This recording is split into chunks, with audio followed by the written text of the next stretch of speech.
Hello and welcome to the Notorious Scoundrels. My name is Evan Paul, aka Doc Velo. I'm here with my esteemed host Mike Berry, aka Dashes. Oh, hey. How are you, Mike? But more importantly than how are you is when are you going to admit that you're coming to Adepticon? Well, I'm pretty good. Right, so that was the less important one, Mike. Let's move on to the other one I asked. Thank you. Yeah, I don't know. I think since last week, I'm actually leaning farther from coming than I was last time you asked me this question. But yeah, I don't know. We'll see. So I guess the short answer is I'm not ready to admit it. Um, Okay, well, I'll maybe I won't ambush you with that question next time, but I just felt like I wanted to check in. oh, you can ambush me all you want. That's okay. I'm Okay, that's very definitely nice of you. okay with that. Um, So appreciate your willingness to be ambushed. Anyway, we have a we have a wonderful guest with us today, but first we're going to go over a little bit of business. So this week on the blog, we just published a summary of the LVOGT top 10, as well as the world's meta prediction. I also released the unit guide for Vader Commander. That was a few days ago. We also will have published a Kanan Jarrus unit guide for Shatterpoint by our own Matt Bronson. Coming up, we're going to have an Ezra Bridger unit guide from Matt Bronson for Shatterpoint, as well as a Bad Batch unit guide for Legion, something that we're a little bit overdue for, but we're finally going to be catching up with that. oh, I come did. on. It's just put it on the table and shove it at your opponent. I mean, that's like half true. We'll see what our guest thinks about that statement later on. But I did also want to quickly say that we have a guest writer program. If you can click on the About Us section of thefifthtrooper.com. If you think that you have a good idea to write a article for us, we do pay our writers. And so there's an email address that you can send your idea to, and we will take a look at it. And you too could be on the blog yourself. Another quick business update. We do have Patreon, Fifth Trooper. It's patreon.com/the Fifth Trooper, I should say. Take a look if you want to support what we do. We use the funds from that to go to the various hosting fees, subscriptions, blah, blah, blah. And then, as we said a second ago, we do pay our writers because we think that good work deserves some compensation. Also, by signing up, you can be eligible to get list reviews. We're going to do one of those later today. You can get your minis up on the screen for thousands to see your hard work. So do please check it out. But once again, while Mike might be checking the receipts, I don't really think he is that I promise I'm not checking the receipts. We are glad to have you, whether you are on the Patreon or not. Shh, don't tell them I'm not actually checking the receipts. Yeah, shoot. Boy, I really need to get good at this content thing. Sorry about that, Mike. So, You may be forgiven in the future, but not today. all right, thank you. I appreciate it. Yeah. Before we get to our guest, he's been very patient. We have a couple more things. Is that Mike? You were going to tell us about the Richmond Open, which is a multi-day tournament coming up in a couple months. Yeah, so on I believe May 2nd through the 5th, we have the Richmond Open coming up. It is being run by Raul Rosado, a good buddy of mine. And I believe it is a GT this year. So uh, whatever that actually means these days, it seems to be always in flux. But yeah, so it'll be a good time. Definitely come down, hang out. I will put the link in the description of the YouTube video and on the Podbean, so you can check it out. Definitely come join us and Cool. hang out and chill. Very cool. I'm also actually going to shout out an event. There is a Wardome Legion event that's going to be April 26th and 27th. That is another multi-day event. This is going to be a part of a charity event, and that is in New Caney, Texas. We will have a link to that one on the show notes as well. And they really want folks to sign up so that they can keep Legion as a slot in the event going forward in the future. So please do check that out. Okay, you've been very patient. We have with us a guest today. You have heard him on this podcast before, I think many times before, but it's been a little Many, bit many. while. It's been a little while since he's been here, so we welcome back one Jonathan Bushfacts Bushman. How are you? Hey, it's me. I'm doing great. How are you? You are now Texas Bushfacts Bushman. You I were Arizona am. Bushfacts Bushman. Maybe the last time we checked in with you. Probably, yeah. Yeah, yeah. I And suspect you're still on like an honorable part of the Arizona crew, Oh, right? absolutely. Yeah, I think I I still definitely saw that on bought your Longshanks, the actually. yeah, yeah. We did jerseys this year. They were pretty sexy jerseys, and I bought one because they were phenomenal. There are 20 of us at LVO wearing these blue jerseys. It was great. I was getting nervous because you said they were sexy and that you started to describe them because like this is a rated E for everyone Oh, podcast and video.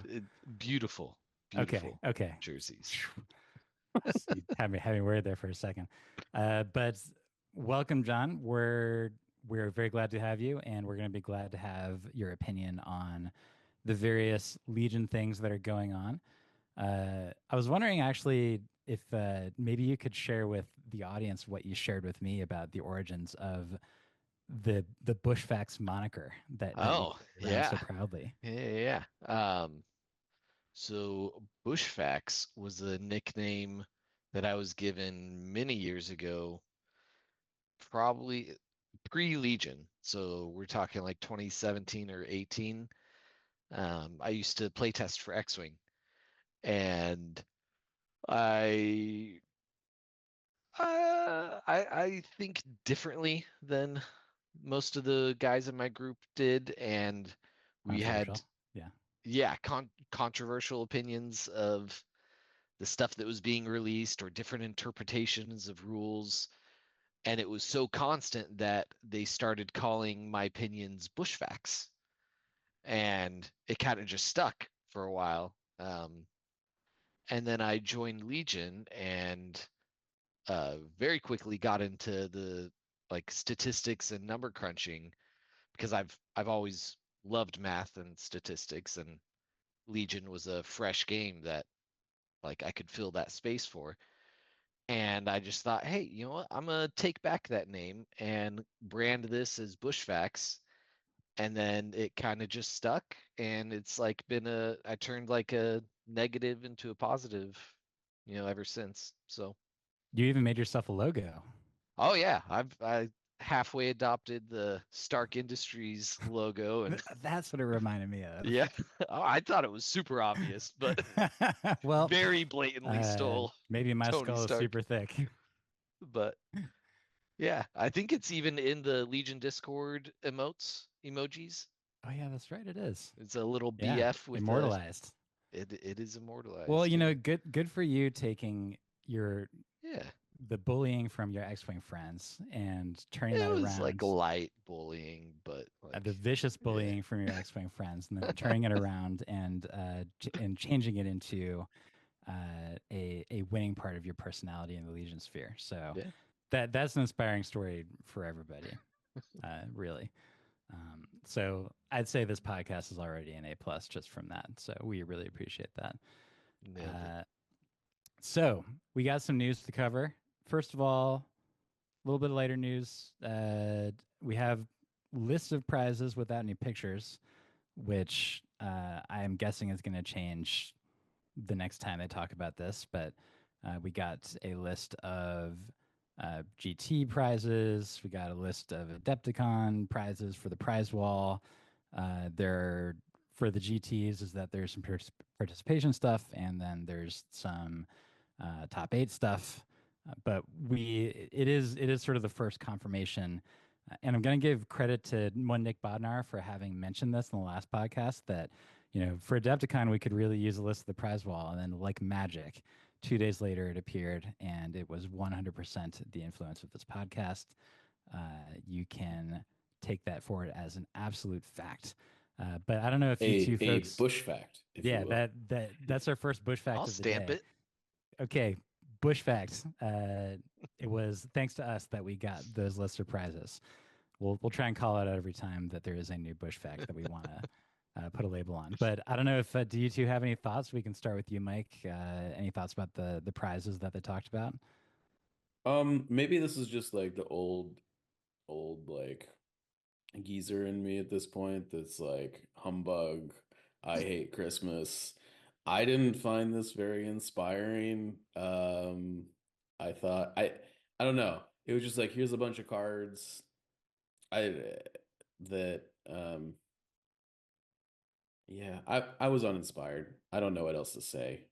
I I would like to see pictures of the stuff that isn't cards because I find that often the prizes that we've at least got in the past that have not been cards have not been functional as plain tools. And I am Like, or like things so like for instance like they used to give us like the Boba Fett boxes oh, and so that it's far like back. I use that to carry my MCP minis around actually.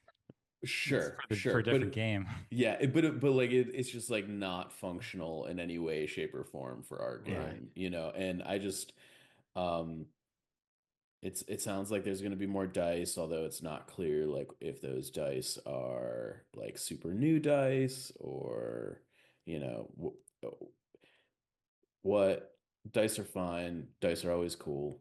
Um, but yeah, I really am looking for like I think there was acrylic stuff on there, but it wasn't like movement tools and range A rulers, if round I counter, recall correctly. Yeah, it was a round There's counter. a round counter, and top then four. isn't there a scoring for the prize wall in Adepticon? I'm guessing it's gonna be the mega expensive one, but I think there's like a scoring counter acrylic.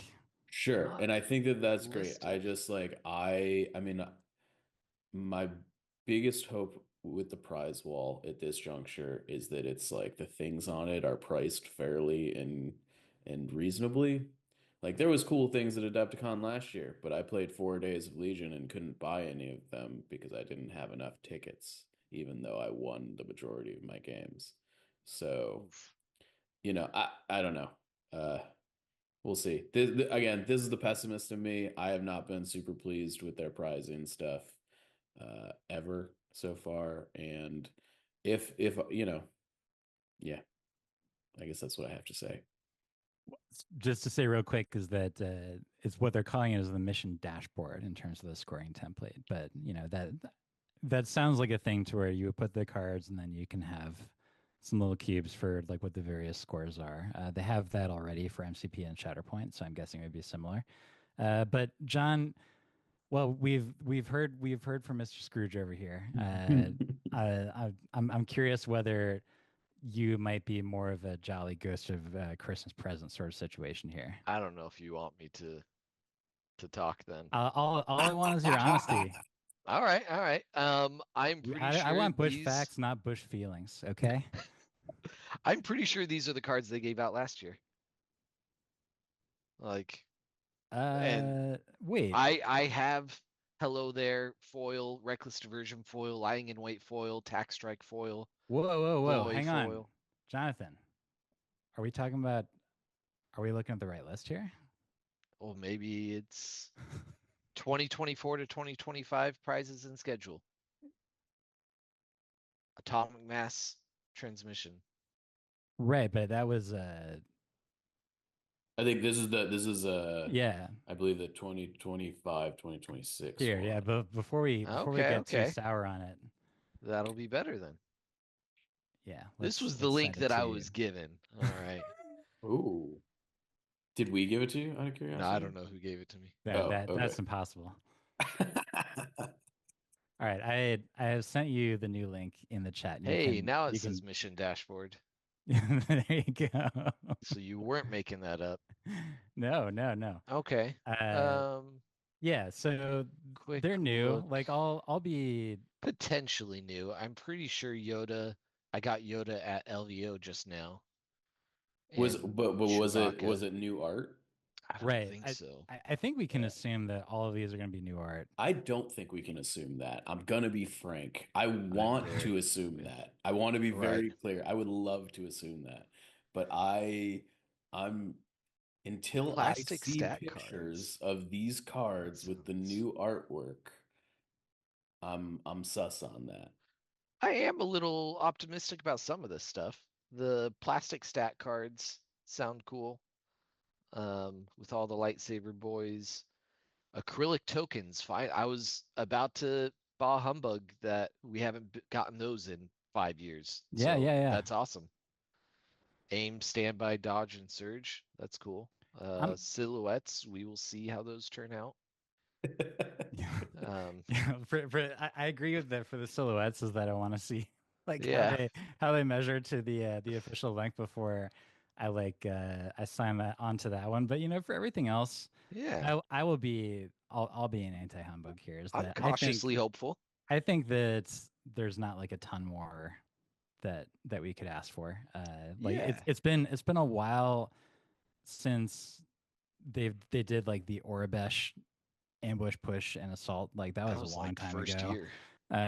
And so it'll be cool to have cards in the new format that maybe they'll do the same thing, maybe they'll do something different. But another one funny thing I noticed is that so they have Yeah, ambush, there's push, 5. assaults, and then they have discretion and ploy, but they don't have aggression.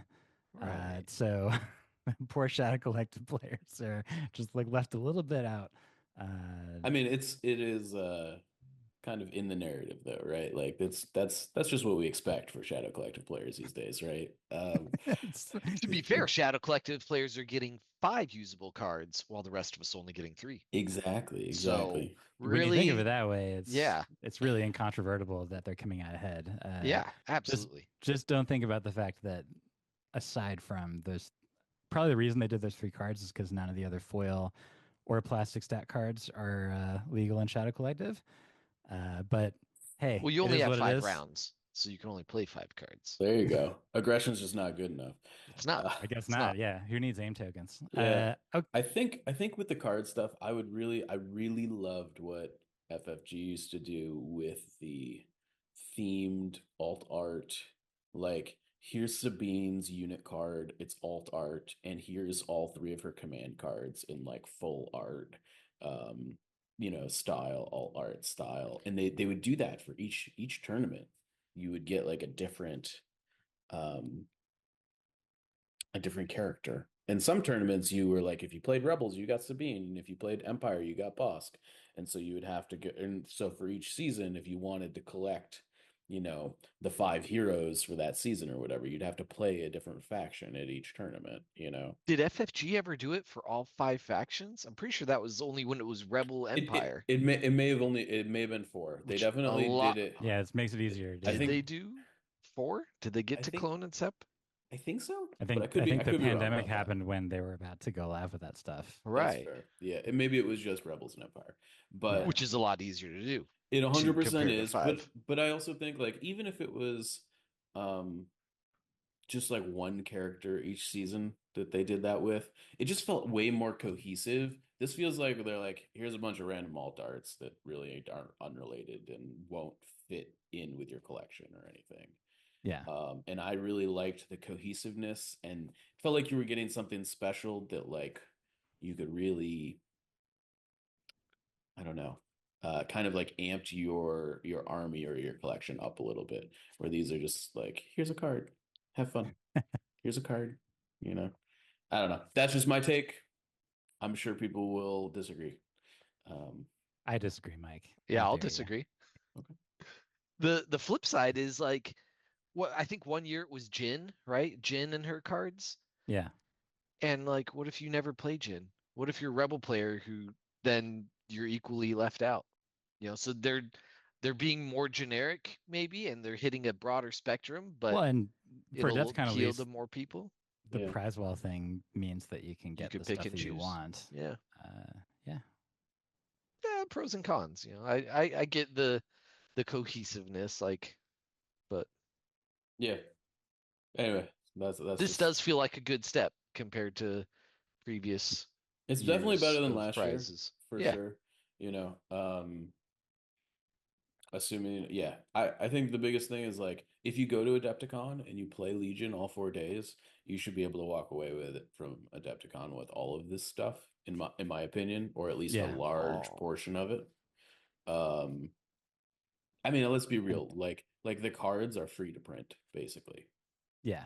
Um, I hope that they make things a little bit cheaper than they were last year. I agree with that. And then I'll just quickly mention that for the GTs is that everybody's going to get some dice and the alt art commands that we just talked about. So you don't have to go to Adepticon to get that stuff.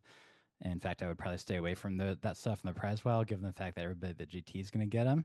But and then top 8 is going to have some foil cards for Leia, Krennic, Yoda, Super Tac, and Chewbacca. So there's definitely like intermixing between those, but yeah, I'm excited. I'm just excited to get new stuff. So here's hoping that it looks good. We also, so we're going to talk about the fact that ARF Troopers have been revealed to us finally. So basically, I'll quickly go over what the breakdown of the unit is, and then we can get your thoughts in terms of what you guys think of it. It is a clone trooper with 4 minis. It has a speed 2 move. It is 1 health each, courage 2. They have a range 1 to 4, 1 black dice, and a 1 black dice for melee, with no extra keywords attached to either of those. And then their regular keywords are they have a action, full action to do observe 2. They have scout 1, low profile, and unhindered. So I think that maybe some of us expected that there would be like a little bit more that felt unique to these, but you know what we got, it certainly has some useful features to it. But before I really get into my opinion, we can start with you, John. What do you think about these ARF Troopers? I think they can throw a fair amount of dice at range 4, but they're not. It's hard seeing a reason why you would take them over the impervious ARC Troopers. Impervious is huge, and the ARC Troopers are throwing just as many dice before upgrades, even at range 2. And tactical, sharpshooter, impervious are 3 big keywords that you're losing out by picking ARF Troopers. And the game is pretty much range 2 anyways now. Or it's very, very much easier to get range 2 than it was in Old Legion. I agree with you outside of the very first turn. That actually does factor into my opinion of them too. I'll quickly add that the base unit is 66 points, and then there are 2 upgrades that I failed to mention. Aside from the other upgrade, which I think is sort of like a separate half of the conversation, but the 2 like ARF specific upgrades is that you can buy an RPS 6, which is the same as the clone RPS for 24 points, or you can get an ARF Trooper Duo, which will add 2 minis to the unit. It's sort of like the KX security droid, and that also gives you a cash surge 1. So I think that sort of completes the picture. That ARF Trooper Duo is 26 points, by the way. So yeah, it's basically John is telling us that from a keyword perspective, is that because most of the game takes place up close, the ARC troopers have generally more useful keywords. Is that it's going to be a hard sell to argue to use ARF troopers instead. But with all that, what do you think about the potential for ARF troopers, Mike? Are you watching video?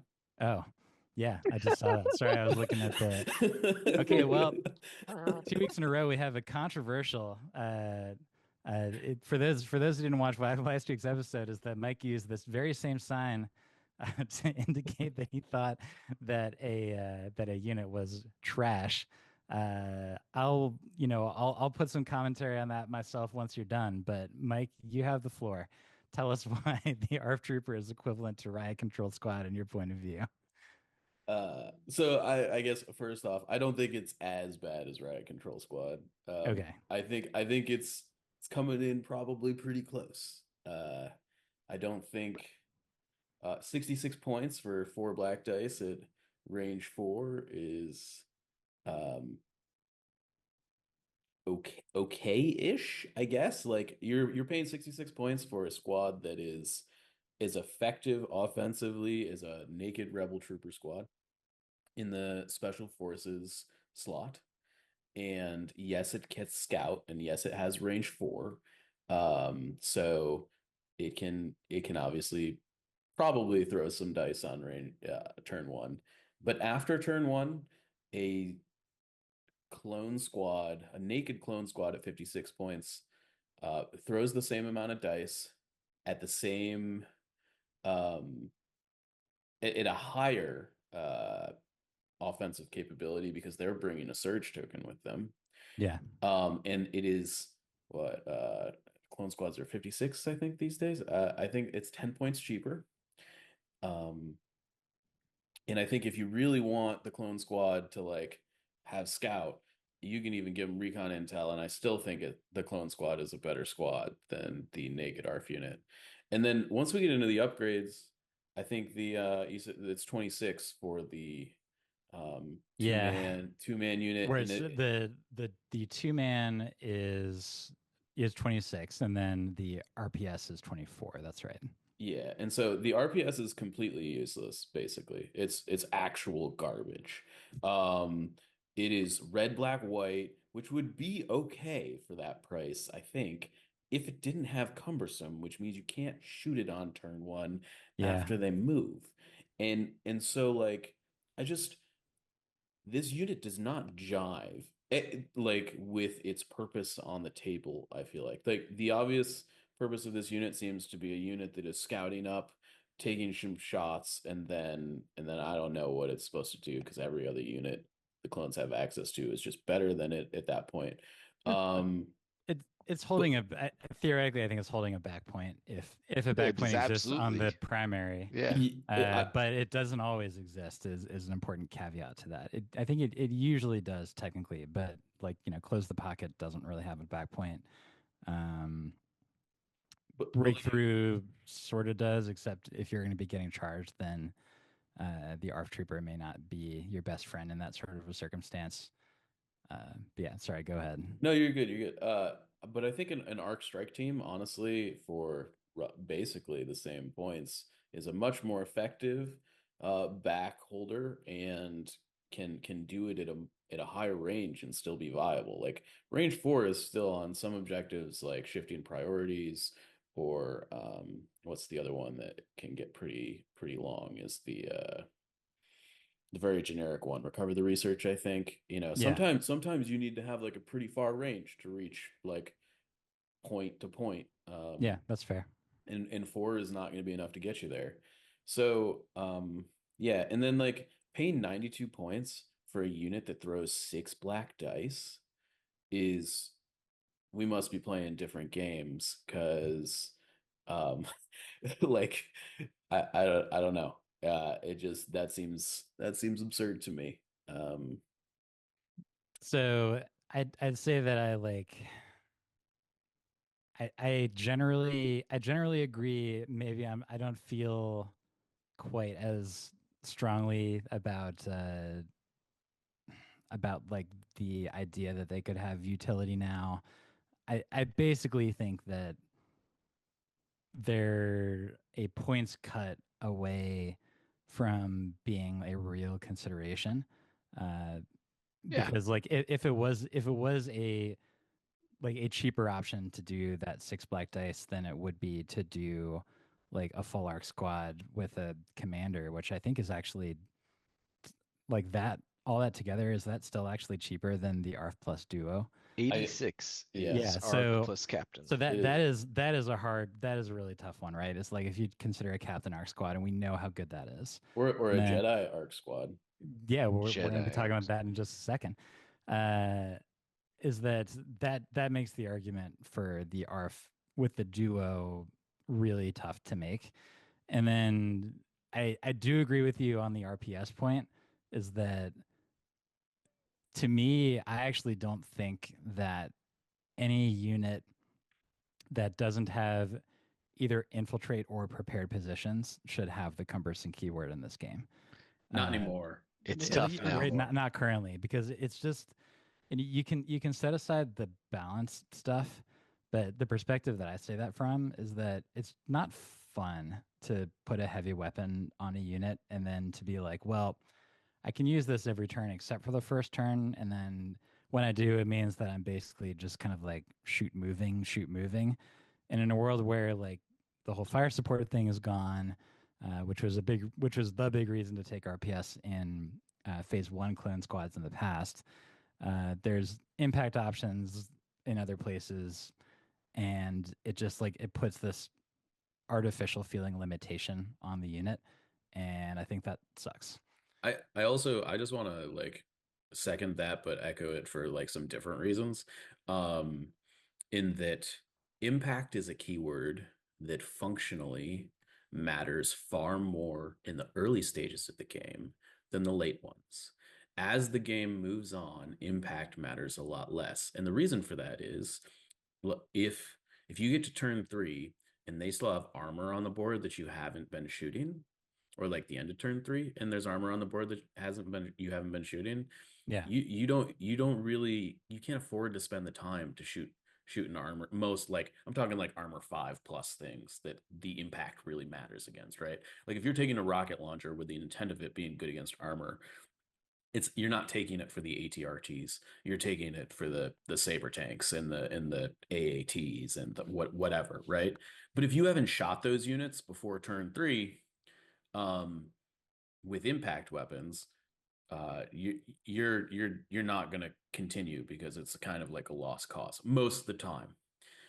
And when you gate the impact behind a gun that can't fire on turn 1, yeah, you're taking out the first turn that you could be doing that, A, and B, like most units are like, this game's very bloody now. You have a turn and a half window to use your impact weapons before like your impact is gone or the game's kind of decided via other means generally.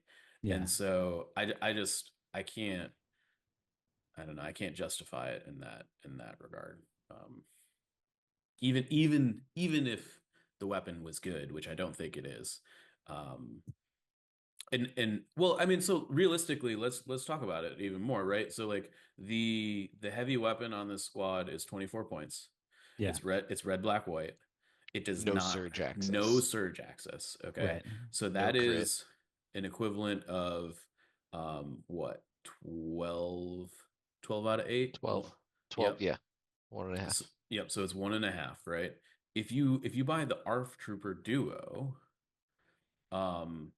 you get a cash surge, which is not nothing, but I think for math purposes, we can just say that doesn't change the output, right? But it effectively will add a hit if you're using it in offense. One turn, right? One turn it will add a hit, right? So it's kind of hard to like be like, this is, right. So like, let's take that aside, right? So you're playing 26 points to get 8 instead of 12, right? 8 out of 8 instead of 12 out of 8. But you're getting 2 red saves behind low profile, right? Which is way more valuable, I think, than the extra half hit, generally speaking, in this game. Yeah. And that's not even considering cumbersome. And that's not considering cumbersome, right? Yeah. And like in the fact that the ARFs, the duo is shooting on turn 1 and the rocket isn't. Granted, you can take both. You can, but slots. Then the unit is like 130 points or something stupid. It's what is 116 with those two. 116. I agree that taking both at 116 feels really rough. But before we move on to the 9 Jedi, dice, that range 4 though. But hang on, let me tell you about something else. For only 28 more points than that, is that what if we took that RPS and we put it away, put it in the riot control bin, so to speak, and instead we put in a gentleman named Echo, who is legal as a heavy for this unit as long as you're not also putting a clone commander or another leader in the captain slot. And so that one, it is I'll start with the bad part. It is 144 points. But the good part is that it has a reliable one. And I'm talking about Echo and the Duo, by the way, is that it has reliable one. It'll be 6 black, 2 red with critical 1 on each shot, which means that you're more likely to be able to save that surge for a second surge results in the shot or use it for defense. It does also add an additional health, so that once you're down to their last mini, is that he has 1 health and he's keeping his best weapon. It doesn't have tactical, but you can definitely get him an aim token and access to 1. And that does hit pretty hard at range 4, and you don't have the cumbersome thing. It's 6 black, 2 red with critical 1, and I should have said lethal 1 as well, so you can have a piercing shot. I don't think it's amazing, but do you guys think that there's anything to that at all? I mean, maybe. I mean, it is an 8th health unit at that point. It does have reliable 1. Yeah. I think it's tough not to make the comparison to this unit to like Bad Batch as far as like the value you're getting. Sure. They're obviously very different units at that point. Yeah.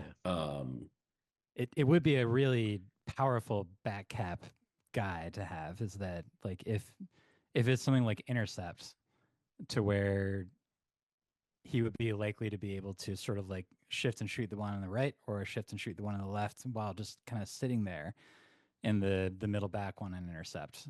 Or there's other maps that would maybe have similar scenarios, and that like that's a pretty hefty.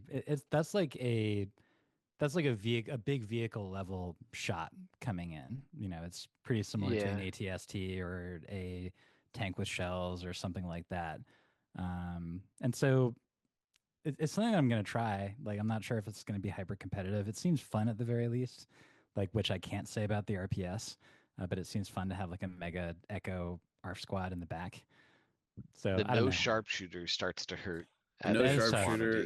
That is tough. You also like, this is a unit that's definitely going to want multiple aim tokens and will not have access to that's my biggest issue with it, is no that tactical this is a unit that probably wants at least 2 aim tokens every shot, 1 for lethal, 1 to reroll a couple black dice because you're going to need it, and to boot, like, you might even need to share some surge tokens on that. I mean, you got critical and reliable, but do they not have a gear slot? They do not have a gear slot. They don't. They really didn't want him to have Scout 2, I guess. Or precision scopes. Yeah. I guess that could have been helpful too. You could definitely, like, I could see a situation where you slap O-Push and a like a transponder on this unit, and the whole point of this unit is that when it comes on the board, it just deletes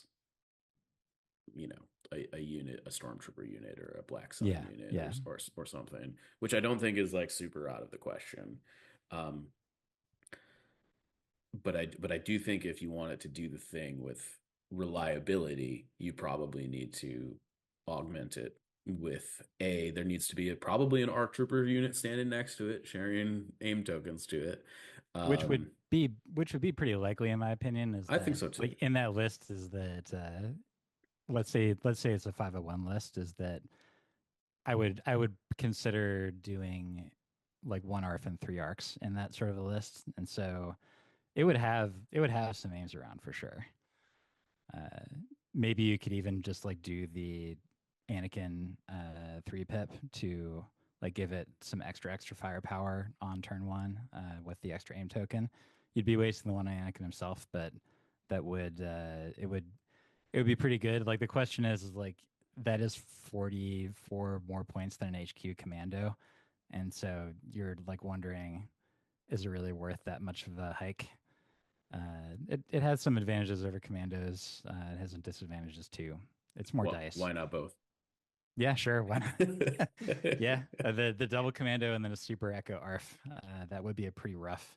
I mean, you could do triple commando there. Yeah, commandos are different. Yeah, if it wasn't 501, then yeah, you could do triple commando, and then that would at least get around the issue that the arc strikes started having as soon as Sleeper Stealth started showing up more, which is that at a certain point, if there's like armor 1 or 2 and dodges everywhere, is that the arc snipers don't do anything anymore.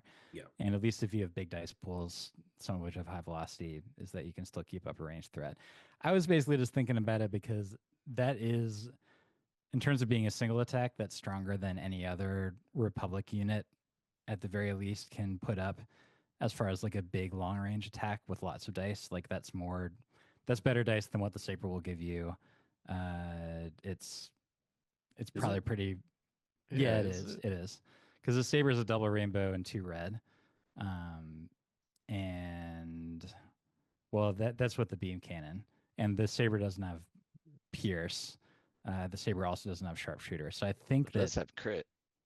it does have crit, but the ARF unit would have crit too, and then the Saber is also more expensive, right? It's like 160 plus the beam cannon at the very least. Sure. I guess if you don't count the extra 4 red you get out of beam, it is better. Yeah, I get that's a good point too. Is that you do get those beam attacks. Well, and the attrition isn't going to go away on the fair Saber tank. Guys, I'm trying. I appreciate what you're doing. I definitely think that like the only thing that I do find interesting about the ARF squad is the Echo version of them. Yeah, I don't think I don't know. Maybe we'll be proven very wrong, and just 4 black dice at range 4 is fine. If that was going to be the case, then range troopers would be a hot ticket, and they really haven't been, right? That's sort of what how I feel about it. Scout is definitely a big deal there. Sure. For sure. And I mean, ARF Troopers are also in a better faction and are probably more well supported. With things that you can put around them. So, I don't know. There might be like a MSU multiple small unit list that is like just like 3 naked ARFs and 3 clone commandos and a bunch of clone infantry that like tries to death by 1,000 cuts you at like a very long range, right? Or instead of those 3 naked ARFs, you could put ARC Troopers back in there with their new toy that they're getting out of this other box, which is going to be the Jedi Guardian. Before we hit the Jedi Guardian, I really want to make a comparison, an actual comparison, and this is not a joke comparison of the ARF Troopers to Riot Control Squad. Yeah. And the reason I want to do this is I actually want to compare the ARF Troopers duo to the KX series security droid upgrade. So the ARF Troopers duo is 2 black dice at range 4. They have cash surge. They also have like low profile and all that stuff. They're 26 points. The KX security droids are melee only, basically. 1 red die. But they're impact 1, Mike. Yes, and they are 30 points. I'm just pointing this out because obviously points. More reason to feel sympathy for Empire players. Yeah, totally. I just I look at these 2 upgrades and I'm like, what is going on here? I don't know. Just obviously the KX security droids can fire the like 1 to 3 blaster rifle on the Riot Control Squad. So there's that, I guess. Except the rest of the squad isn't going to want to do that anyway. They're just going to keep moving. So exactly, like right? A little bit. But it obviously upgrades in particular are not like agnostic of their surroundings, right? Like their surroundings matter when you're pricing upgrades. Yeah. But I look at these 2 things and I'm like, one should very clearly be more expensive than the other at a bare minimum, I think. And that seems reasonable. Yeah. Anywho, that was my Riot Control. The KX will get cut. No, that's a good point. Is that and in terms of something that adds 2 dice, I'm gonna try and do a different segue here. Is that as an alternative to the KX is that we have the Jedi Guardian, who brings 2 red dice with Pierce 1, Impact 2. It also does give the unit surge. It can attach to any Special Forces clone trooper, which for right now is the ARC Troopers and the ARF Troopers. who knows? Who could say whether did they know that arcs were going to have charge when this card was originally made, or was this just to make sure that the ARFs would have something that they could do with it? Who could say? Only AMG could tell us the answer to that question. But if you don't already have it, it does give you charge. And then importantly, this reads weird because, but this is the way the rules work: is that it's sidearmed ranged, even though this is not a ranged weapon. But what, and so like I feel like for newer players, they're gonna have to sort of like look at that or ask somebody about what the heck that means.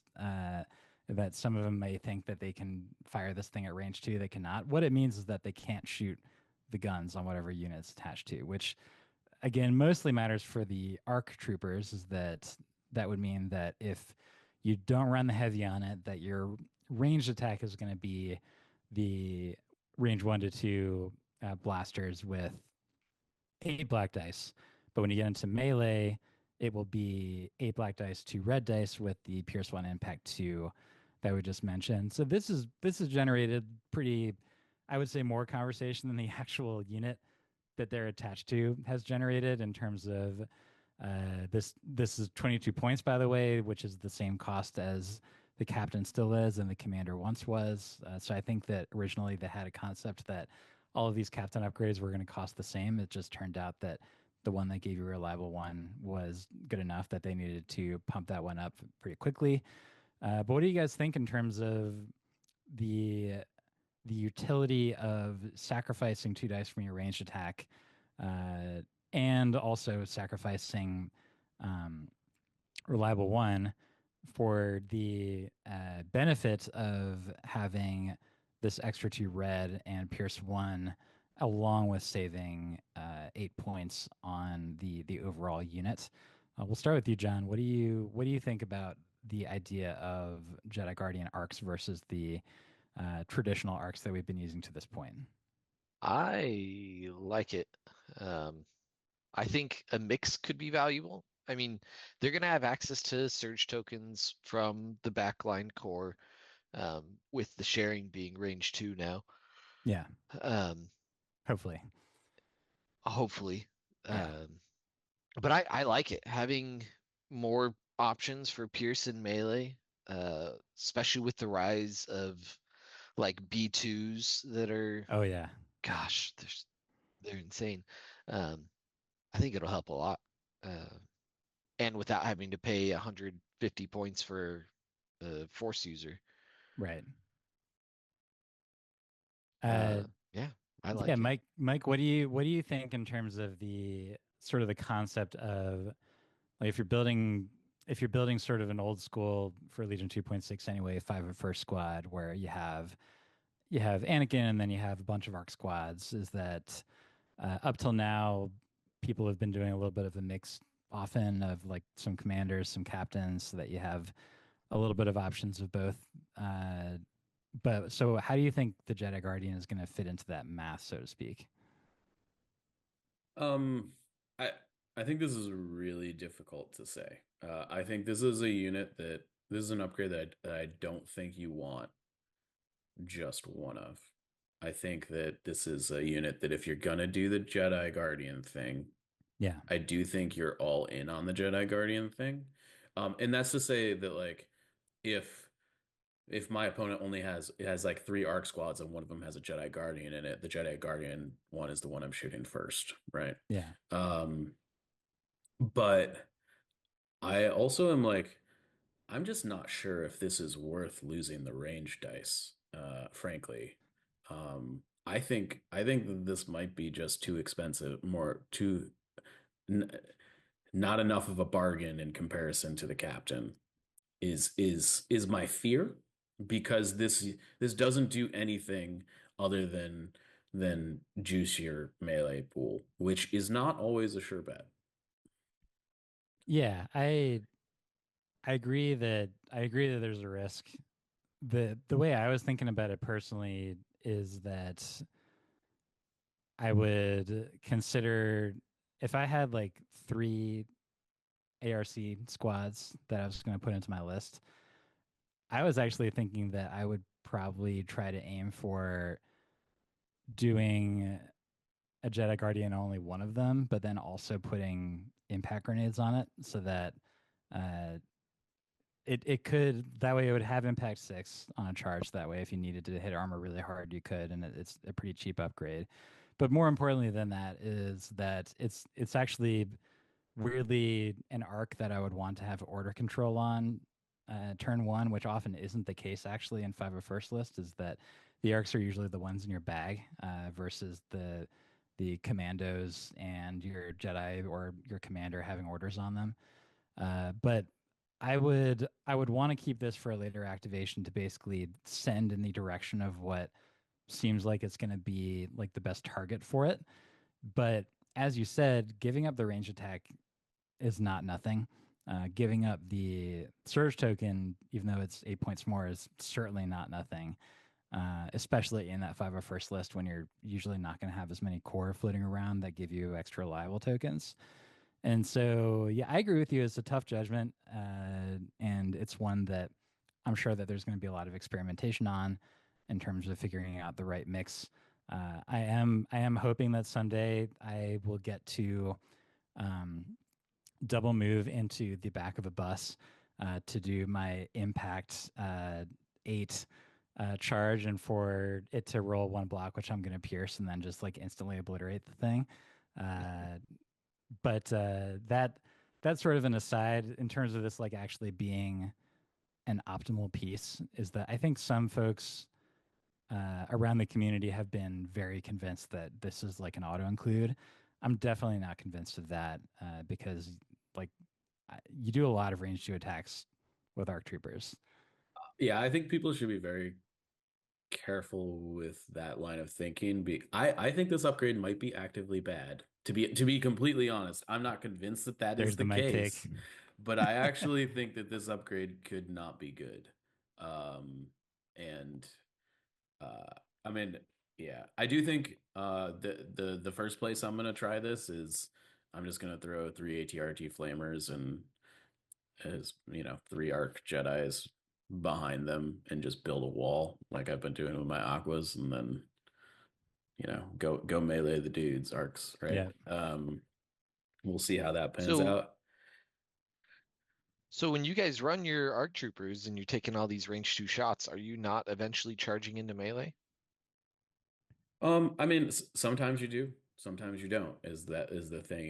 If you kill the unit, then yeah, you're not then going to have to. But yeah. also like when I think of the shots I've taken with arcs, is that it's been against a sizable number of like Mandalorians that are on top of a building, or it might be like against people that are in an area that is not like the actual thing that you want to be moving towards. As you might be shooting at units that are not on a POI, which would mean that like you could double move charge into it, but it would mean you're not contesting anything, or you could single move range 2 shot something while you're contesting an actual POI.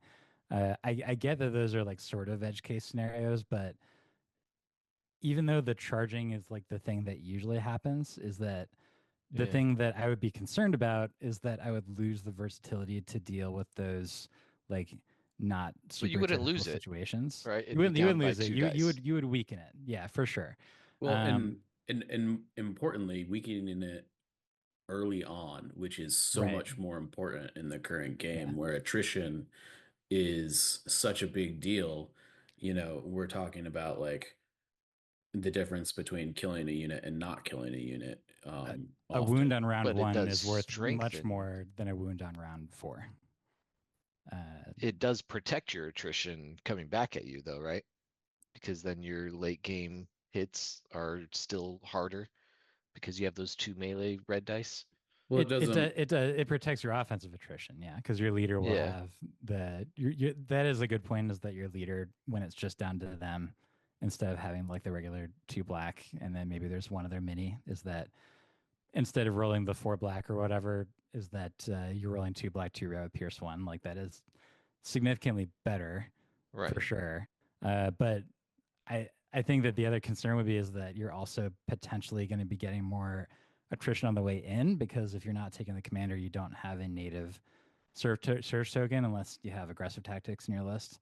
which is obviously possible. But if you're running Anakin, it starts getting pretty hard to do that. So yeah, like it's a tough one. I think that it's one that the community is going to experiment on, and then like we'll start seeing results coming in eventually. Worlds may be sort of the biggest first example of that. But unlike where with Sleeper Cell and Riot Control, I think that we sort of knew that those things were going to be bombing and anti-bombing as soon as we saw them. Is that the ARF side? Like the ARF unit in general, I feel a lot of ennui about, but the Jedi Guardians specifically, like I honestly have no idea about whether it's going to end up being truly value added or not, and it's going to be like I'm like 50-50 on it. Yeah. I will say, I actually think this is another hot take. I could see the Jedi Guardian actually being halfway decent, if in decent in like an ARF squad. And the reason I say that, yeah, I know, crazy, right?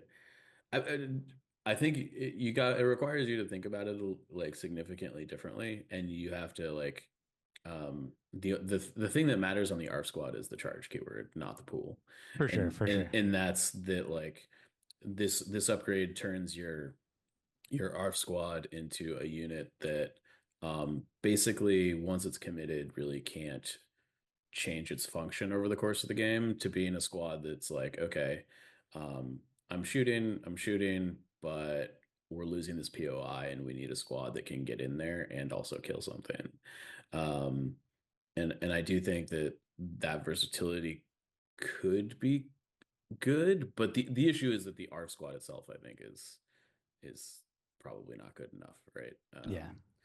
Well, and it's the same scenario. Then you're trading 2 ranged 4 black dice for 2 red dice in melee.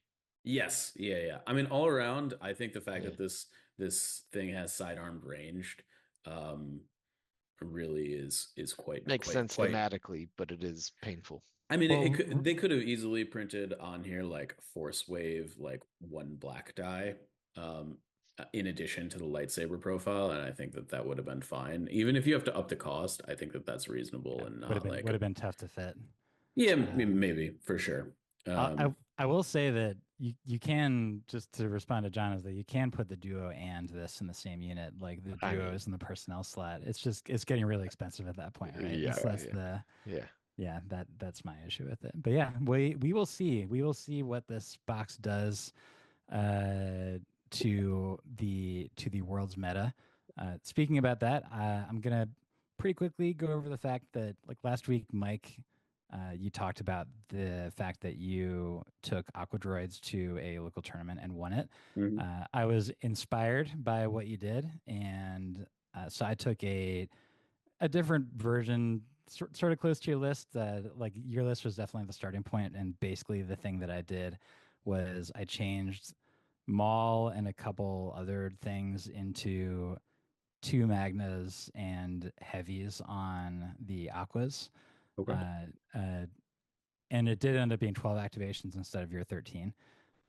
But yeah, it was just a super generic super attack with improvised orders, Dooku with all the fixins, which is to say aggressive tactics, force push, force choke, and burst of speed. And then two whip magnas, which was pretty fun. And then 3 naked decas, because decas are amazing units at 60 points. I never thought I would say that. 2 aquas with the heavies, and then 3 just regular old naked B1s to round it out. It was 12 activations. Had a really good time. It was at Blue Sky Hobbies and Games in Bremerton, Washington. I get to do something fun that you guys probably don't get to do, which is that I can take a ferry to go to the Legion tournament and just sort of like sip my coffee in the morning while I'm not driving, and then I just drive off the ferry, and Bremerton's right there. It's a fun bonus of living in the Puget Sound area. But I do want to shout out the store, Blue Sky Hobbies and Games. Fantastic store. They have like a huge minis area. They have a full bar. They serve hot food at the restaurant. They have a full coffee bar also separately.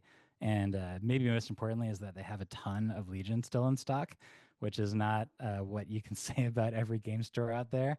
Hashtag minis in memoriam. But Yeah, like I had a very good time. All the people I played against were really great, uh, including I want to give a special shout out to Willie, who I played in round two, and he was very tolerant as I continued to forget as a usual clone player about the fact that I was triggering AI attacks several times because I basically left half of my army out to die on one side of the table.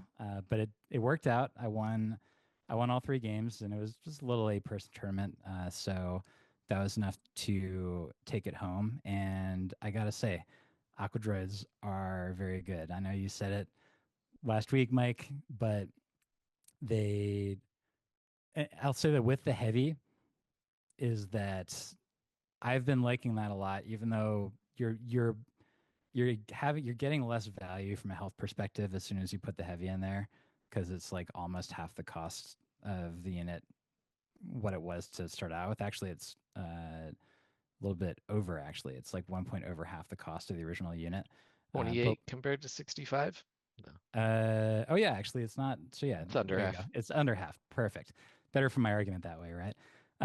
So what you get though is that you get an opening pool like when it's fully healthy that is not something that you can ignore. Is that it's a 2 red 3 black 4 white surging to hit. So it reminds me of the it reminds me of like the range 2 Wookiee bowcaster shot. It's basically just that instead of having Pierce, it has an extra red dice. So that ends up like being pretty close to what that was. And anybody who's taken that shot to the face knows that like it can hurt. Is that like that can wipe out a unit. And so instead of that Wookiee shot being at range 2, this is at range 3. It doesn't have Pierce, but it does have one more impact and one more red dice. And like when you combine that with the fact that the Aqua droids are certainly more healthy than any Wookiee squad I've ever put together because they naturally surged on defense and they have armor too. The Wookiees have to slow themselves down to range 1 on a regular trooper base in order to get armor 1. And if they're doing that, it means that they don't have the bowcaster. And so like halfway through the tournament, I realized that like, oh, I'm just like playing with a sort of a better version of Wookiees right now. And infiltrate. And they have importantly 9 they have extra infiltrate inches of that movement. you don't have to pay anything extra for. And then like there's of course the whole thing of whether it's Dooku or your super tech or your Magna Guards, is that sometimes on approach you're going to be able to use terrain just like anybody else to hide the stuff that you want to hide. But when the terrain's not perfect and there's like a corner that's sort of going a little bit that way to where you would normally have to like hide your guide like way in the back in order to actually be safe, you don't have to do that anymore. And all you need is like literally one Aqua Mini, or you can do it with a Deca Mini if you want to, because like this list has all of the fixins in terms of line of sight blocking. You just plop that bad boy right there so that now that angle is like this, which means that the mini in question can be right there, ready to do a double burst of speed the next turn, or to double charge with the Magna Guard. You can a fun thing that I was doing is also to initially when the Magna Guards are moving up to have them like safely behind the Aqua, but then there was one game to where I used the reinforcement move from the super attack 3 pip divulge to then move the Magna Guard one more speed up when it's safe, and then start the next turn with a like round 2 fear surprise intimidation, but instead of starting with Dooku, you start with that Magna, which is now like way up on the board to have a guaranteed charge directly into their softest target, such as a sleeper cell that won't have gotten its dodge yet. And it is very nice. Like I think that the thing that I liked the most about this list was its versatility. It split pretty well in the maps they needed to split, and it's a lot of beef for your opponent to have to deal with, and it has ways to, whether it's line of sight blocking or backup or guardian, is that it has a lot of ways to keep Dooku alive until he gets in there. And then, like as you guys know, once Dooku gets in there, it's really hard to deal with that sort of situation. But yeah, at the end of the day, Aqua's good. Had a lot of fun. I don't know if you guys have any thoughts or questions about how they're performing on the table. No, they're I great. think they're really good. Yeah. It's a They're great. bargain in an already cheap faction. Like, Yeah. Wookiees being showing up everywhere. You know, I the know, it's 3 sad, health isn't weight it? save don't unit. remind me. Now Yeah. now arcs have Pierce, so in Yeah, John and I are melee. both fans of the whole Wookiee situation, and man, if it wasn't It's hard to for stay the fact fan. that like the battle force is based around a a dusty unit, I can't say that it's bad because obviously like Wookiee battle force has actually won GTs. I think it's won two of them, at least one. And so and it's performed well in many others. There was one that was performing like one of them got second place at Crucible, and that was even when the menace of the 501st was everywhere. And so they're obviously not they're not terrible. I'll say they're usually pretty darn bad in regular Rebel and Garless. Is that that's where feeling using them feels like you're putting yourself at a disadvantage on purpose. Yeah. So I hope that they like get a little bit of a glow up with the April points release. They could even like diverge the Wookiee card from the Battle Force Wookiees, like Yeah, they they could do do that. for the EXD Snail Tank and Magna Guard. Like, it's not unprecedented. Yeah. But yeah, it is sad. And yeah, also just to repeat real quick, Droidicas, man. So good. I did not realize that they came down 40 whole points from the I feel original like cost. there's maybe we'll see how long it's going to be a running meme of this podcast to remind our guests about the fact that Droidicas are now only 60 points to like spread the good word about how good this unit is. Holy But moly. man, it's really good. Certainly better than a 66-point ARF Trooper. Yeah, I'm very with you there. And yeah, that's the thing is that like the last thing I'll say is that you can certainly kill Aquas, you can certainly kill Decas. But the problem with both those things is that it takes effort to do that. Unless you're making a dumb mistake that I did and like moving your Decas up too far to let them get meleeed by Commander Luke or something, then it doesn't take a lot of effort to get rid of them. But if you're shooting at them, then it takes time. You got to get the shields down, and then they make a save or two. They hang around, and same for the Aqua droids. Is that like it, if you're thinking about using all of your ATRT activations and they're like, I'm just gonna rip up these Aqua droids with my ATRTs, is that like the problem with that is that you can spend an entire round shooting at one unit with all of your ATRTs, and math wise, you're actually only expected to kill two of those minis. And that doesn't feel good, right? Is that it's one thing if you're spending all of your ATRT like ammo and activations to get a ATSD down to 4 health. But if you're doing that with an Aqua, it doesn't feel like you've really accomplished much, right? You've killed maybe 60 points. Yeah, Yeah. like maybe. It's the really points rough. that you're trading. Yeah. For real. Like, yeah. you're spending 180, 90 points to kill 60. Yeah. Yeah. And if you're using all of that, all those activations and all that firepower to take down the at the most the 93 point unit, if it has the heavy in it, which means that it takes even more effort, is that I think more than one of my opponents on that last tournament is that they like I did lose Aqua units a couple times, and when they did, my opponents were like, oh, finally. But once that had happened, is that the Dooku's and Magnas are giving them nice big hugs, and that's what the problem is, right? Is that like the units that are actually going to be sort of like executing what the end state of the game is going to be, is that they have mostly been untouched because there's so much effort that had to go into those vehicles that are up front blocking line of sight. So yeah, I'm a big fan of that list. I'm gonna keep playing it to see what else I need to get better at it in terms of like making decisions that won't screw me over in terms of AI late game. But it was a very good time. So I know you didn't have Maul. in your list, but my biggest issue is being able to make sure that I could get him in order on Dooku's 1 pip. Yeah, Um, I've because got they a have to bunch be of, together to do that. well, sort of. Or you can use a relay Right. from And Super Tac. Yeah. the issue is that a lot of the time that Dooku and like Maul would end up not near the relay when I needed it. Right.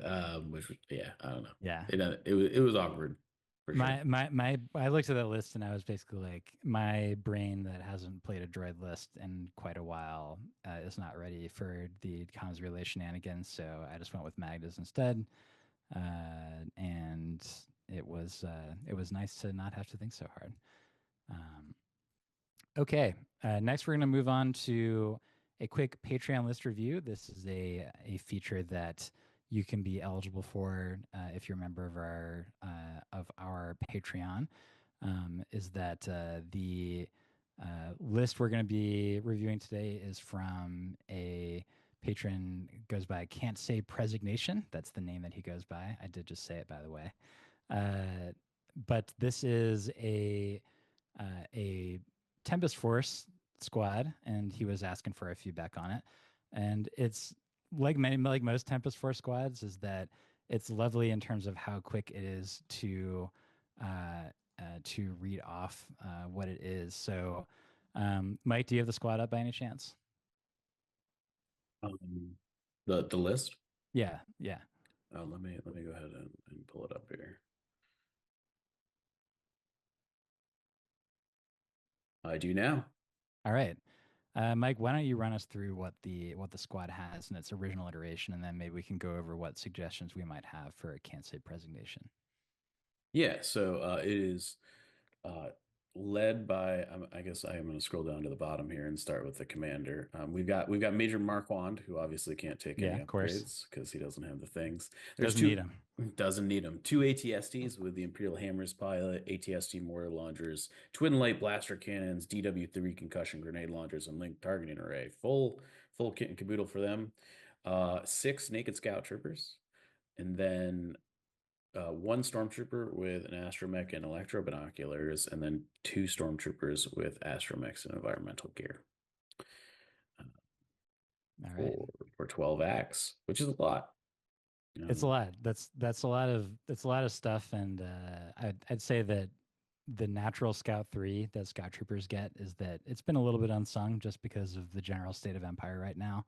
But Tempest Force can take extra advantage of that, right? Is that you get to like really get yourself into position, and those Scout Troopers will go down with any shot that has like a decent number of dice in it. But when you have so many of them, is that it certainly adds up. And then of course there's like the triple ATSTs behind it. So it's definitely like a very capable list.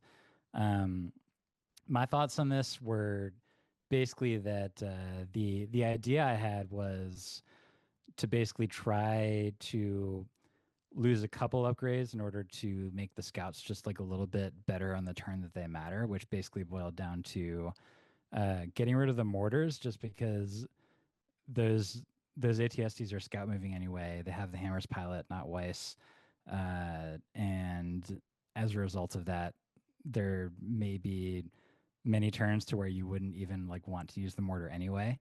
But if you get rid of that and then like the gear and the binoculars, then that does give you enough points to give yourself a transponder on an emergency transponder on the 5 of the Scout Troopers, and then it will let you have, I think, like enough that you can put a smoke grenade or an impact grenade on another one. Just because I feel like the transponders are good on the Scouts because they have the natural comp slot, and there's gonna be like some of them are gonna die on the way in. Like that's okay because you have 6 of them. But there's gonna be some turns to where they're gonna activate like next to and something like an unengaged Magna squad because maybe they've just gotten done murdering another one of your scout units or something, and that you're gonna really like want to have a chance for getting some damage done. So you would take the aim. There's maybe other situations to where you have 2 suppressions on them and you like want to you like need to take 2 actions, like you need to do the move shoot, but you're worried that you won't be able to, and so you can instead use the transponder to just like get rid of one of those suppression tokens. It's a very flexible card, and that's why I like it so much. And I think that it makes the army a little bit less top heavy, just because I don't think you're going to use those mortars like a ton anyway. But I don't know. What do you guys think about that? I think I would start at the same place, and that's trimming upgrades, I think, on Yeah. most of the stuff. I think I would go even farther, and I would trim all the weapons off the STs other than the concussion grenade launcher. Oh, interesting. I think there's a case that you could go with the light blaster cannon instead, but I do think in like the current game, the concussion launcher is just kind of better. Yeah. Um, It's a range 2 game. yes, it's a range 2 game for sure. And I think rather than going with transponders, I think I'd slap 2 DLTs on the stormtroopers Okay. just to like make them kind of effective fighting units. All of a sudden you go from having like nine fighting units to 11 really, which I think is kind of a big deal. Yeah. And it also plays into like kind of allowing you to toss some additional shots at range 4 on turn 1 potentially. So I think that's what I would do personally. I think stormtroopers with the DLTs are actually a pretty good They're pretty good value. Yeah. for what they bring. So that that's where I would head. I think the transponders are fine too. I just think that you're probably going to lose a couple scouts before they get the transponders off. I think you'll probably get more value. You'll do more damage long term, I think, with the DLTs. Yeah, I think that's probably fair. John, do you come down on one side or another, or do you maybe come down somewhere different about this? I like both suggestions. The transponder one seems the spiciest to me. Just for that 5 units to move, shoot 8 black dice with an aim. Yeah. Is really powerful. It's very scout bike reminiscent. And so either doing that or having the 2 red dice at range 4. Yeah, I would go with the transponders if it were me. You already have plenty of impact and plenty of firepower from the triple ATST. I think that beefing up the scout troopers, making them matter a little bit more, would be better in my opinion. Beefing up 5 units compared to 2.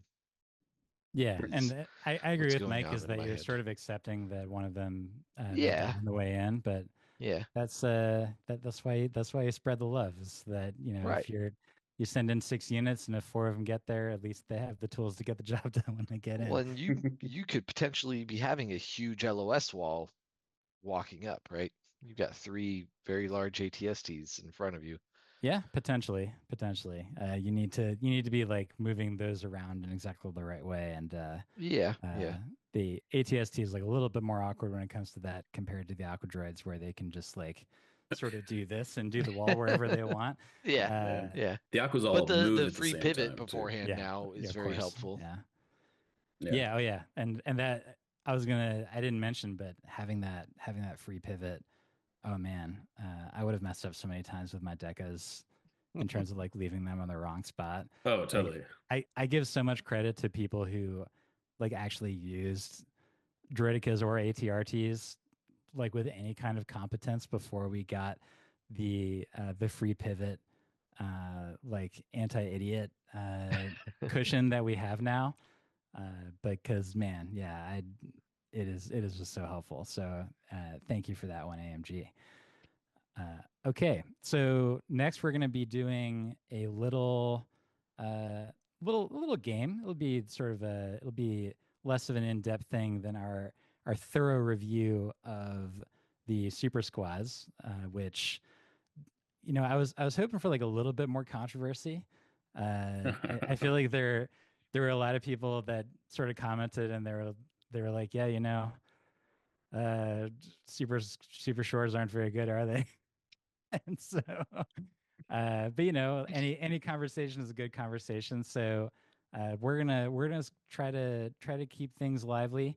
we're gonna, depending on who our guest is that try to sort of flex to what they may be able to add to the conversation. And because we had Jon on this cast, is that I thought that we could basically, Mike and I are going to read out some concepts to Jon, and all he has to do is tell us whether they are a Bush fact.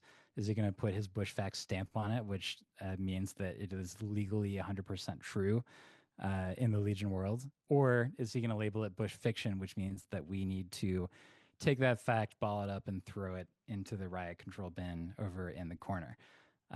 So with that, Mike, do you want to get us started with your first concept to pitch to Jonathan Bushfacts about whether it's fact or fiction? Yes, I do. Jon.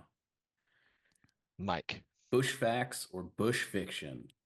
The following. Emperor Palpatine is the coolest remaining unit in Legion. Coolest? The coolest mechanically. Coolest mechanically? Ooh. I was on pins and needles when you were asking this question. Yeah, that is a superlative here.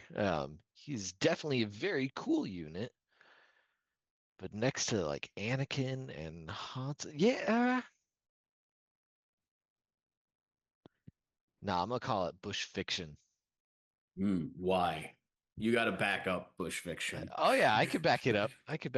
We do respect the validity of your argument, good sir. But we for the benefit of the audience, we just want them to know why it is in fact Bush fiction. Yeah, of course. So to start off, Palpatine is very cool. He is the only one now that can cause attacks outside of his own activate or outside of the other unit's activation because of recent rules. Aside from reset the clock, Mike.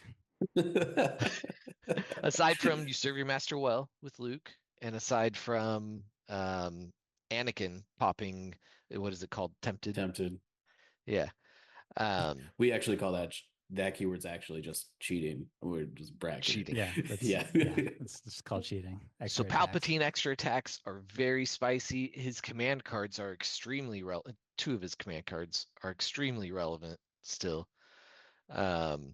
Deleting everything and or preventing it from moving. It's very powerful. It's his 1 pip, in case you didn't know. And his 2 pip, the being able to, I haven't fully thought him through, but I know there are avenues where you can do this, round 1 and panic someone before. No, I'm not going to go down that avenue, but you could do fun stuff with that turn 1. Yes, you can. Yeah. Right.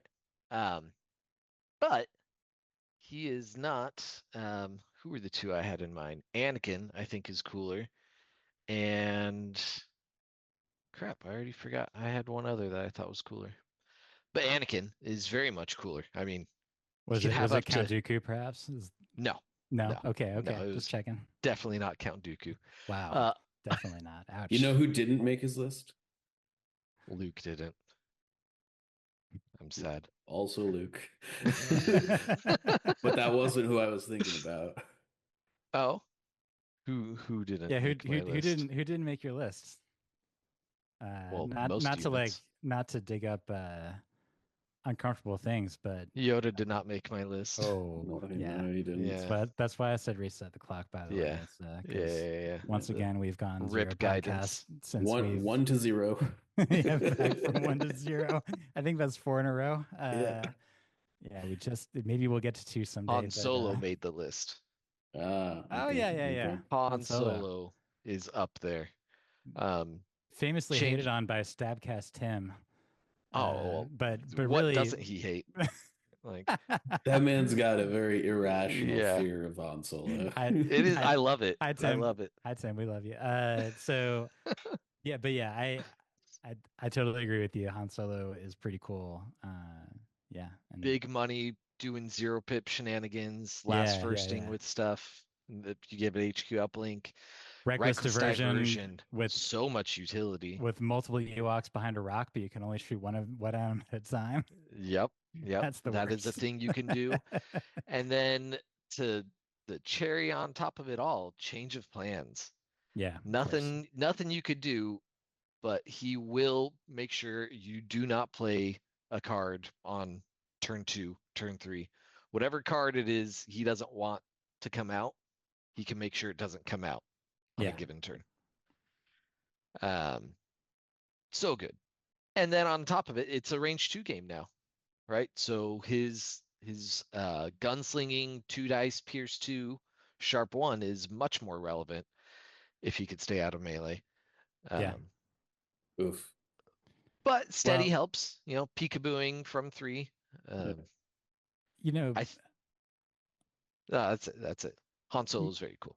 Mike, I just want to make sure that we're clear is that this isn't a contest between you and I, is that we're really what we're doing is that we're adding to the library of Bushfacts that are out there.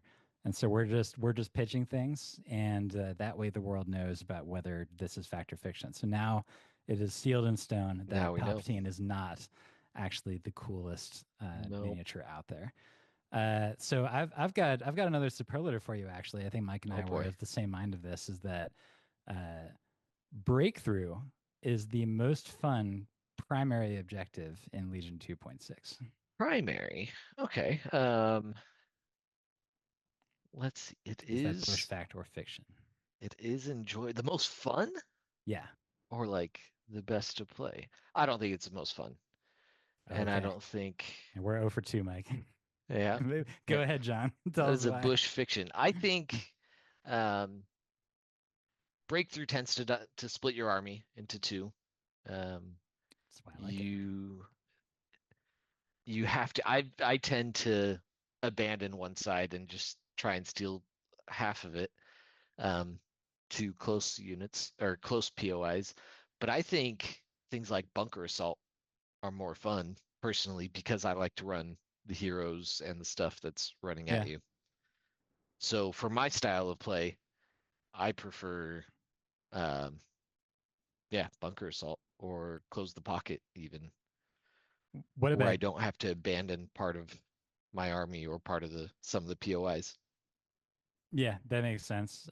So yeah, that one yet again is a bush fiction, but just for whatever it's worth, Mike, what do you think about what the most fun primary is? Most fun? Yeah, I definitely don't think breakthrough is fun. I do think it's interesting.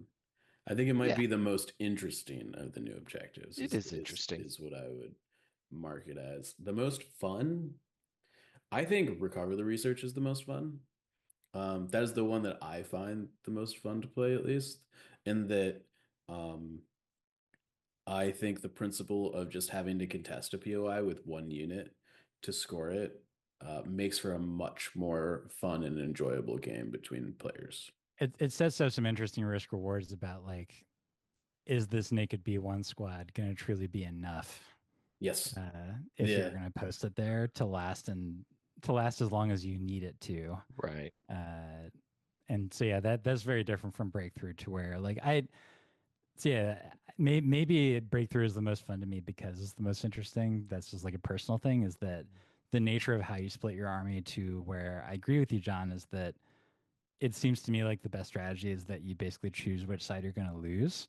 But I think that the interesting part comes in to where is that a helpful part of that strategy is to figure out how to make that losing side be like delaying enough to your opponent. I was gonna say in order to lose it less than you win the side that you're putting your strong stuff on. And so like that was fresh in my mind because it came up in the final round of that local that I went to, is that I was like doing a lot of deploying like one here, one there, one here, one there, is that but like the way that I split my units is that even though I had 5 on one side and 6 on the other, from a like point value perspective, it was actually like 250 points worth of units on the 5 side, and then the other 750 on my 6 side, because that's where both the Magnas and Dooku and the Super Tech was. But that like with 12 activations, you at least have enough time to like do that back and forth. And then it was like my opponent ended up putting Luke and 1 sleeper cell and 1 heavy core and the bus over on what would end up being my weak side. Yes. And so that meant that on my strong side, I only had to deal with a bunch of troopers, which, you know, it was good stuff. Like it was Mando, Bad Batch, 2 sleeper cells, like stuff that you don't want to mess with. But it was the stuff that Dooku like can basically kind of do what you want with. It's like there weren't any like immune pierce dudes or any of that other stuff. So Dodging an enemy lightsaber though is big. yeah, dodging a probably force lightsaber. push. Yeah, like Luke took care of the B1s that are over there, but by that point Good. they had done their job exactly. Yeah, it takes them long enough to chop through B1s. Yeah, Like, yeah. There's just so many. That was one thing I noticed is that wow, even if you roll full, is that this B1 squad is going to be alive at the end of the attack. Yep. It's very sad. That now feels very annoying. Big squads are a thing too. Like yeah, it's extra sad. Yep. All right. Well, Mike, I think we'll probably do one more each for the sake of time. But what's your other potential addition? We're striking out so far. Maybe we can get one bush fact added to the library before the end of the podcast in the video. Go ahead. We will see. Bush facts or bush fiction. We being Evan and I, or people in our circles, have tested 6x riot control lists against our opponents. This is like a real true or false question. It is a real true or false question. Yeah. I don't know. I'm gonna assume it's a Bush fact because I trust that you would do your research before flaming a unit so hard. And I'll put the stamp. Yeah. It is a Bush fact. Yes. Okay. Yes. You actually did it, Mike. Yeah, of course. We've proxied this stuff. Yes. Yes, people in the comments, we've tried Riot Control Squad before, absolutely putting them to the torch. And I'd like to also just like shout out Brian Bear, who has also put his, pedal to the metal on trying it, and he hasn't gotten it to work. So if Brian Bear can't get it to work, I don't know what to tell you. That's a shame, because on our cast with Brian is that he was just like so 100% confident that the world's meta was not only going to feature running 6 riot control squads, but that it would revolve around it as if it was the sun. Is that he really put his foot down on that one. I know that he really didn't. I'm being a jerk, but it does make me a little bit sad that even if you were a crazy enough person to buy all of those riot control squads, that it doesn't pan out. I'll say one of my opponents did have a Hask double security droid riot control squad in the tournament I played in, and I saw the potential in that one, if only it wasn't 140 points or whatever it is, because it does stuff. If it was literally 40 points cheaper than what it is, then I think that there would maybe be something there. But man, it's just a rough situation. Also, I think you guys will appreciate the list name that Brian came up with for testing riot control. I think Evan, you specifically will appreciate this. Vader dashes while dropping his mic and buries the riots. Yeah. I think I saw this. That is wonderful. Brian, you're not only a national treasure, a worldwide treasure for the world of Legion. So thank you for that's a Bush fact. Yeah, there we go. Stamp So that's a bonus. That's there. A bonus Bush fact right there. Yep. So we're really catching up rapidly. 2 and 2. Yeah, that's fine. Yeah. Okay. Well, the last one that I am going to add is Bush fact or Bush fiction. The world's top 8 will not have a Republic player in it. Oh. So this is a little bit of a Bush Stradamus situation. I have a point of order clarification for this Bush fact or Bush fiction. Does Republic player mean playing Republic in that tournament? Sorry, a Republic army, meaning either the standard army or the 2 battle forces within the faction. Unfortunately, I think that is a Bush fiction. Wait, was the question? The question will is it have like, it? will I don't think there will be one. yeah, okay. So yeah, That's where the it is a stamp Bush. You lies. think it's a Bush fact that it will not have a Republic player in it? Yes. That is the way that I phrased it. Yes. Yeah. So, oh boy. Unfortunately, Yeah. it's good, but like there's not good enough. There are too many other. No, they're expensive I to I do the get it same stuff.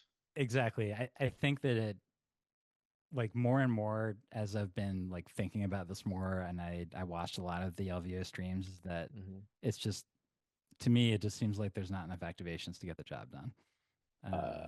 Yeah. You get And I think that's the problem. there is another evolution of coming, and people have just not. People haven't done it because they don't like taking non-elite clone units. I Do you think there's something to the Bush regular dude? Sorry, the like the clone regular dude squad.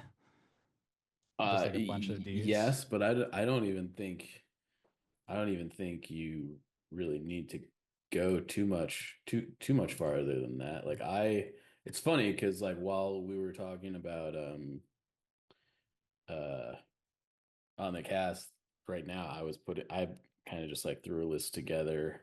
We were talking about the Jedi Generals or whatever they are.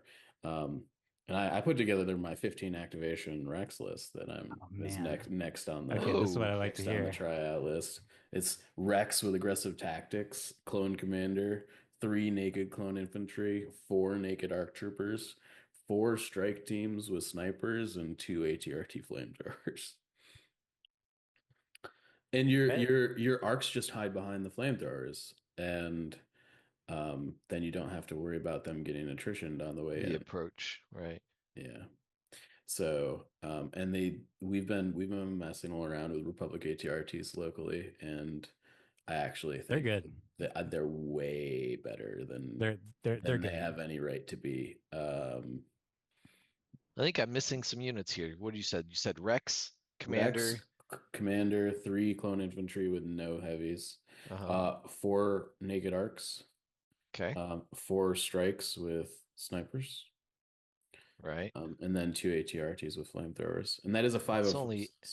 That's only 870 points. What am I missing? 13 units? 15. Okay, then I missed someone somewhere. Did you get 3 clone infantry? 4 strike teams? Do you have 4 strike teams? 4 strikes. I thought you said 2. Okay. Oh yeah. 4 strikes with 4 naked That's arcs. 15. Yeah. Spicy. And you got more surge tokens in this list than most previous Republic lists had on most turns. Yeah. So there could be something to that. I just it could be. It's just I the don't think Zerg Republic list, basically. What's up? It's just the Zerg Rush Republic list. I don't think it needs to be. I mean, like I think you can sit back. 4 strike teams shooting The at strike range teams, will make it come. Yeah, make the enemy that'll come do to some you. stuff. You know, like sure. you can't sit there taking 8 strike teams worth of shot or 4 strike teams worth of piercing damage at range. 8 tactical ones, or no, because you have Rex, so 9 tactical ones, 3 reliables, potentially 4 more from aggressive tactics. It gets to that question of is 18, generic-ish clone squads like that, does it end up being equivalent-ish in value to the or sorry, yeah, so 15 of those Republic squads, does it end up lining up with that the 18 act list that Mowgli took to LVO, to where that actually had a couple sleeper cells in it, or even like the 21 crazy list that he took to Crucible, is that the main value of those is that they have pretty decent enough firepower, but that they just like have so much health that there's usually not enough dice on the opponent's side to take it down. Yeah. Is that you have significantly less health in this clone version. I'm not sure that's true. Maybe not significantly less effective health, but in terms of like raw health on your side, is that like because you're relying on a lot of strike teams, is that you would have like less raw health on your side, and so like I don't know, is does that sort of make up the difference of having at least 3 fewer activations than the one that does have at least a couple of very scary units in the sleeper cell that can go whenever they want because they're activating at, activation number 17 and 18 of your list. I don't know. I think the way that you got to think about it is that this unit also has 4 sleeper cells in it. Yeah. Yeah, it's decently close to that. You're right. It's like not the naked identical, arc is right? the naked arc is still like extremely good and efficient. Yeah, and notably, the fact that it's got charge, like I think makes the like sleeper cell comparison like even better because like you just want to dash these guys into melee and leave them there, I think that it's far more versatile than most of the MSU lists we've been looking at so far. Yeah. So, anyways, also, Call Me Captain's value goes through the roof when you have 15 activations. Yeah. Yep. And Call Me Captain is just like significantly better now because you can't ever turn it off without killing him. Yeah, you got it. So close to jetpack room. Yeah. 1 point away. Anyways, I think Republic needs to transition and shift into I think this is where Legion is generally headed overall, as lots of activations in order to play breakthrough and gather intel properly, because I think low activation lists really can't play those objectives. Whether that's a healthy thing or not, discussion for a different day. Yeah. Well, we were thinking about what to do with Minis and Memoriam this week. I think that we're probably gonna push it back a week because actually we're running a little bit long on time, and then on top of that, there actually weren't any minis to memorialize this week. So that's at least good news, is that the Asmodeus store hasn't been like continuing to dry up at a rapid pace. Maybe things are slowing down, or maybe a lot of the good stuff is already gone, you might say. But I think maybe next week we'll have something to update on that, or maybe we'll have like a little bit of a different spin on it. But otherwise, I think that we are ready to land the plane for this one. So we appreciate your listening. I also want to, before the podcast is over, make sure I do the Patreon shout outs, which I need to like drill into my brain about like the proper timing for all of this. But let's see. We have for Patreon shout outs this week. We've got Jared Matthews, Jared Ford, and Connor Hegarty. Yeah. One of those is a delayed winner from last week. We put it on the video, but we ended up having to get it on the, like, we didn't talk about it on the audio time. We didn't talk about it on the audio last time. So we are trying to make up for that now, but we will continue to shout folks out. We appreciate your support. Jon, thank you so much for joining us. We would love to have you back in the future so that we can see if there are more things that we can add to the library of Bushfacts.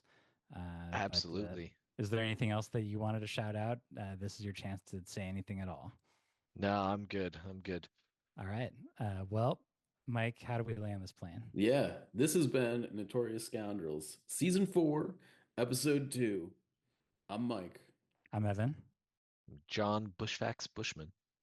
Stay fresh, cheese bags.